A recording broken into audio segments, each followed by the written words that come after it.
know, guess what? If somebody bother me or my family or whatever, only thing I'm gonna do, go get my bulletproof vest, go get my weapon of choice, and take care of the problem. So the guy with one of my friends was telling me, "You afraid of this guy?" I'll talk. No, I'm not afraid of him. Then why'd you walk away? I'm afraid of me.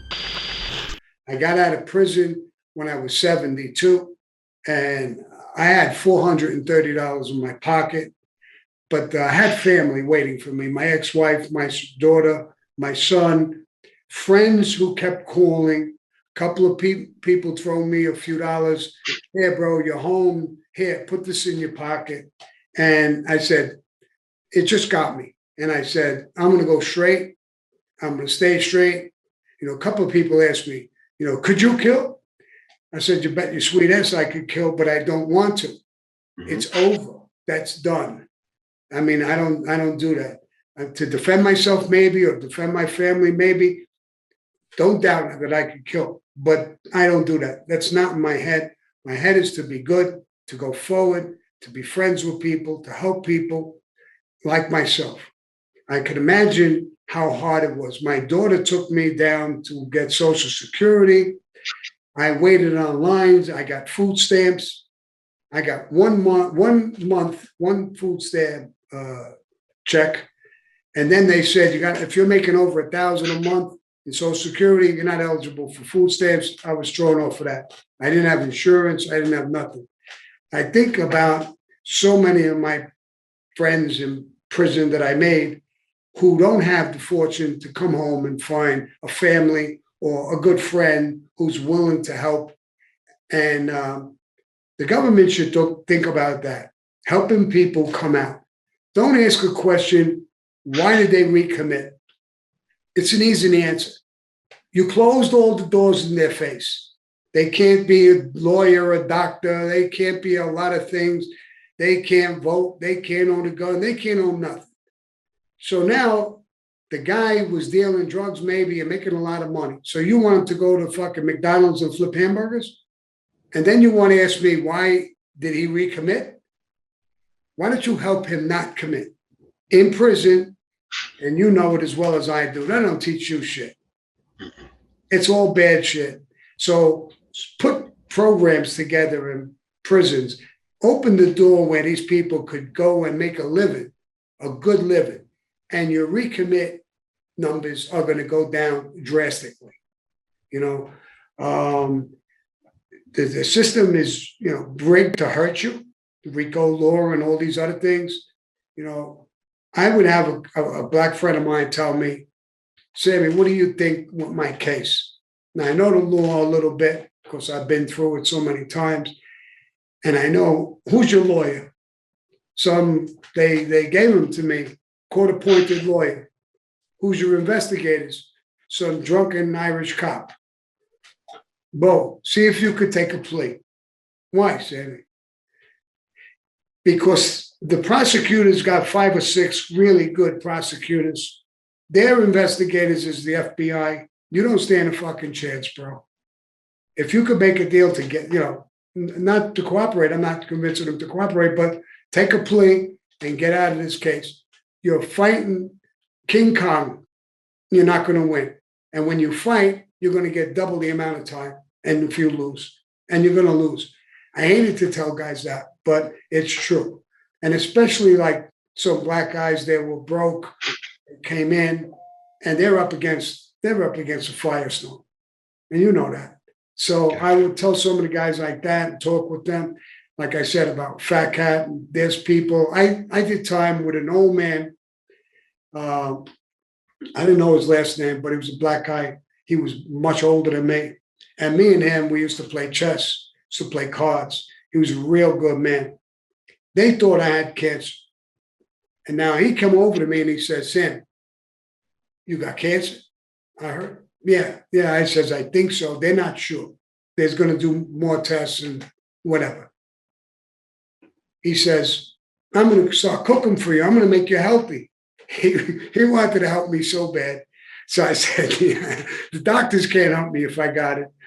You're not going to be able to help. But it was showing what a good old man he was. He really from his heart. He wanted to cook for me. A couple of times he cooked for me. We ate together, stuff.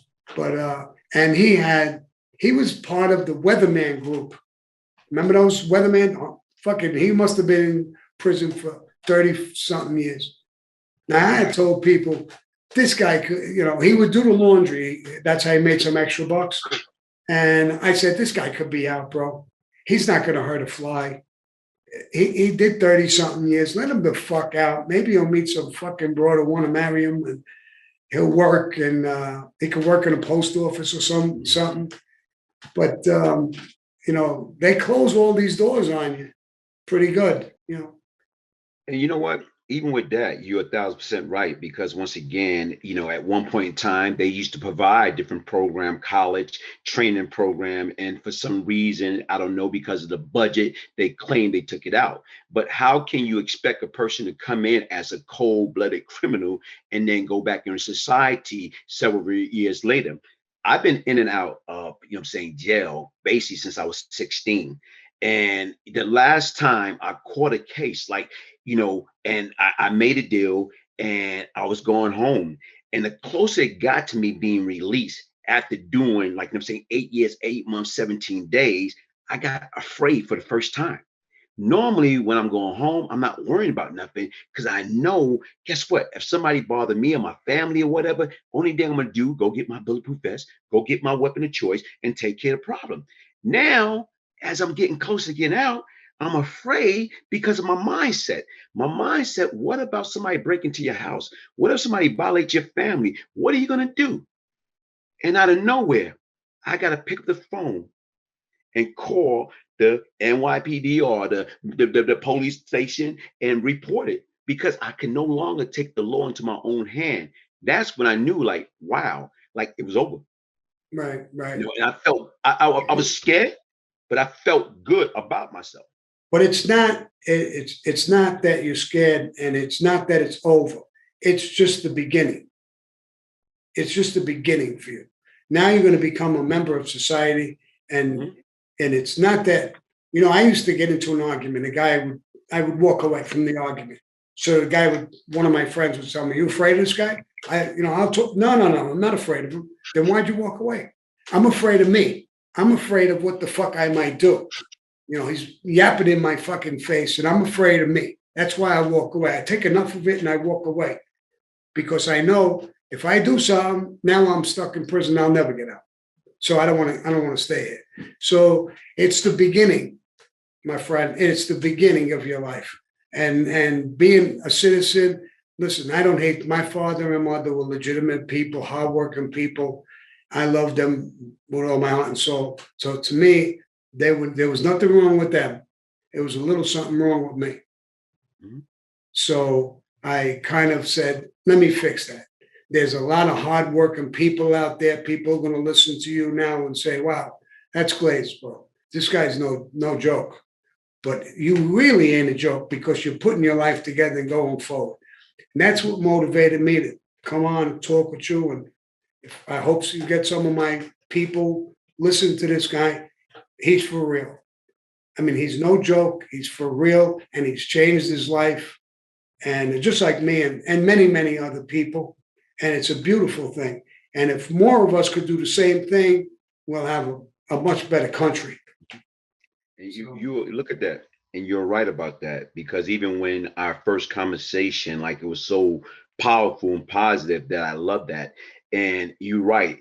To me, when you were saying about, you're right, you being afraid of yourself, I feel the same way at time. And that's why I take medicine, because I hate myself when I get upset, because I know in the past, once I get there, I try to tell people, I feel like this character, Dr. David Bruce Banner. And what happened? He's always tell people in the show, don't make me get upset. People slap him up, kick him in the private. Then next thing you know, he turns into that big green monster. Now everybody's scared of the Incredible Hulk. So when you got certain things that's within can come out, you're right. You are afraid of that, and that's why you try to keep it buried. And I've been doing a great job about that. That's good, and I do the same thing. I do the same thing. And if I get really angry, I say to myself, all right, it's time to walk away. It's time to stop talking. It's time to get the fuck away and pull away. If you're attacked, then do what you got to do, but walk the fuck away. It's in your hands. Mhm. You can do whatever you want. You could be violent, or you could just walk away and say, put that shit behind me, put this guy behind me, or woman, whoever the fuck it is who's bothering you, and go on. And go on to people who are good people. Now I got teams. You see Peanuts, who works for me.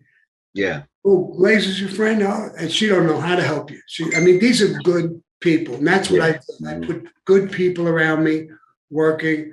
You know, I get like on YouTube, I get some texts. Hey, I got this. Or you want to do that? Nope, nope. I'm done. None of that. You know, I just put good people around me, and I have a good vibes with everything I'm doing so far, and my fan bases went fucking crazy. It's just I off seen the it. charts. Yeah, we're getting big numbers, and it's not only that. It's what really gets to me is people that I knew 30, 40, almost 50 years ago are calling me up. Hey, Sammy, how you doing? I miss you. I loved you. We didn't talk for a long time, and how bad of a guy could you have been? When people 30, 40, 50 years have Mhm. a sweet spot for you, and they love the fact that I've changed my life and I'm doing what I'm doing. You're always going to get some negative shit from people putting you down or calling you something or whatever, but look at their life. They're in a basement, ticking away to badmouth people. So Yeah. they could keep doing that because that's all you want. You know what we were saying as kids, man? Like when, as long as somebody talking about you, that mean whether they talking good or bad, that mean you're doing something good. And even with that negative and that nonsense, when somebody try to throw that on my way, I always come back with that saying that we made up in school: "Sticks and stone may break my bones, but word was never hurt me. And I'm rubber, you glue. Whatever you say, bounce off of me and stick onto you." Because sometimes you feel like you're back in junior high school all over again. You Yeah, know? well, and you got to put that behind you because there's a lot of things to do, and hopefully that your station takes off and you're working hard. I know you're working hard, and I hope your station takes off and you make some money and do it in the right way. And I want you to know, I think the world of you. And if I could help you in any way, like this, doing a show, coming on your show, doing whatever, or giving you advice on how to do it, because I've been doing it for a couple of years. So I think now they're calling me Podfather, not Godfather, Podfather. hey, hey, look. Even when you were saying all that, I was about to tell you, thank you, Godfather. Because once again, the Godfather, God. But you know what? Because when I just look in and tune into you and can hang on to your every word and can hear it in your voice, the conviction, the sincerity, that's it. And Yeah, that's what people don't understand. And even when I talk to people, especially my guys now, and getting them say, "This is my ministry," and when I tell them stuff, I said, "Look, you and this guy get into a jam. Y'all get into an altercation. I'm saying you hit him. He hit his head as he going down. He's dead. You got 25 years. Who's the winner? Right yeah, now is we got to stop letting tempers what get us into trouble. Pride's what keep us there." right. Absolutely, 100% right. You're on the right track. You're talking right. You're thinking right. So I think you're doing really good. It's a pretty big mitt you got there. What? That's a pretty big mitt you got there. Yeah, that's What are you talking about? Oh, these well, big they ass are. mitts. Nah, man, nah. You don't want to get hit with Hey, that mitt. as a kid, you know what? As a kid, growing up in East New York, Cypress, I broke it a couple of times. No, I don't. I broke it a couple of times, man. No, man. No, man. Hey, but listen, Sammy. Like I said, I really appreciate you, man. And like I told you, man, like hey, you like one of the, really the number two powerful guy, what I'm saying, in the mall when I was coming up as a kid, right there. And like I say, to see you, give up all that, walk away from all that. You know what I'm saying? That's like to me is amazing. Like change. And I tell people, where do change come from? Change come from within. Yes, yes. And change is constant. It never stops. Even society, every day is different from the last day, and change keeps going. And the more you change in a positive way, the better your life is going to be. Mhm. I mean, I don't tell people you don't do ugly shit. You do whatever you want. I'm going to tell you this: you're going to wind up in prison or dead. You're going to shorten your life or you're going to wind up in prison with bullshit time. It's not bullshit time, but it's a bullshit life. Hey, thank you, Godfather. I love you. Thank you. Thank you. All right. Thank you. Bye-bye.